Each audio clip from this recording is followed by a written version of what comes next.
এইবার বেরিয়ে আসলো মৌমিতা দেবনাথের মৃত্যুর আসল চাঞ্চল্যকর তথ্য।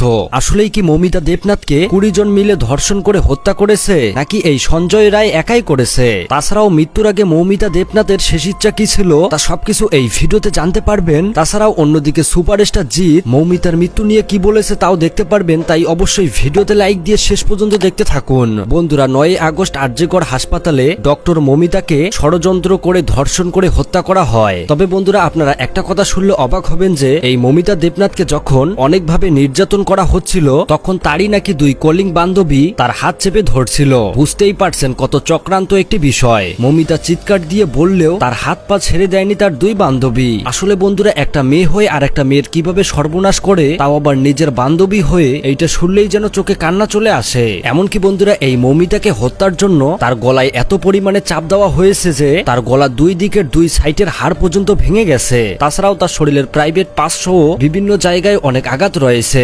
এমনকি বন্ধুরা, তার চোখের নিচে এমন জোরে চাপ দেওয়া হয়েছে যে তার চোখ থেকেও নাকি রক্ত বের হয়েছে। কত মর্মান্তিক এই বিষয়টি। মূলত বন্ধুরা, মৌমিতা দেবনাথের সাথে এইরকম ঘটনাটা ঘটার পর যখন তার মৃতদেহটি সেমিনার রুমে রাখা হয়, পরের দিন সকাল 7টার সময় সেখানকারই একজন ডক্টর সেই সেমিনার রুমে গেলে মৌমিতার মৃতদেহ দেখতে পায়। সে দেখতে ছিল তার শরীরের বিভিন্ন অংশ থেকে রক্ত পড়ছিল।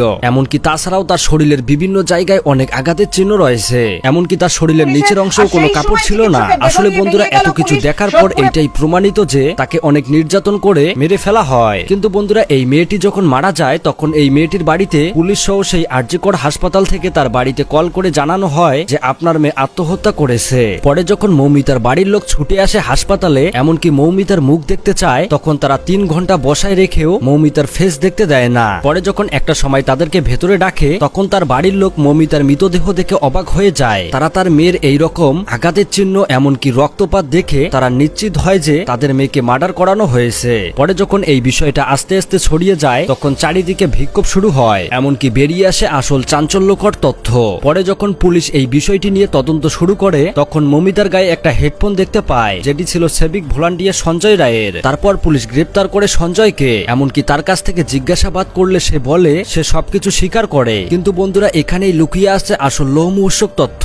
এই ঘটনায় সঞ্জয় রায় থাকলেও সঞ্জয় রায় আসল খুনি না। ডক্টররা পোস্ট ম্যাডামের ময়না তদন্ত করে পেয়েছে যে এটা কখনোই সঞ্জয় রায় একা করতে পারে না। কেননা মৌমিতার শরীরে পাওয়া গেছে 150 গ্রামেরও বেশি সিমেন্ট, যেখানে কিনা একজন সাধারণ মানুষের থেকে 5 থেকে 6 গ্রাম বের হয়। এতেই বোঝা যায় যে এখানে জড়িত ছিল আরো 15 থেকে 20 জন। তাছাড়াও তাকে যেভাবে নির্যাতিত করা হয়েছিল, চোখ এমনকি গলা ঠোঁট থেকেও রক্ত পড়তে থাকে। বিশেষ করে তার প্রাইভেট পার্টসে অতিরিক্ত পরিমাণে আঘাত করা হয়, যার ফলে সেখান থেকে অতিরিক্ত পরিমাণে রক্ত বের হয়। বন্ধুরা, আসল রহস্যময় ঘটনাটি হলো সঞ্জয় যখন মৌমিতা দেবনাথের কাছে গিয়েছিল তার আগেই নাকি মৌমিতা দেবনাথকে মারা হয়েছিল। কিন্তু সঞ্জয় রায় মূলত এইটা বুঝতে পারে নাই, কারণ সে নেশাগ্রস্ত অবস্থায় ছিল।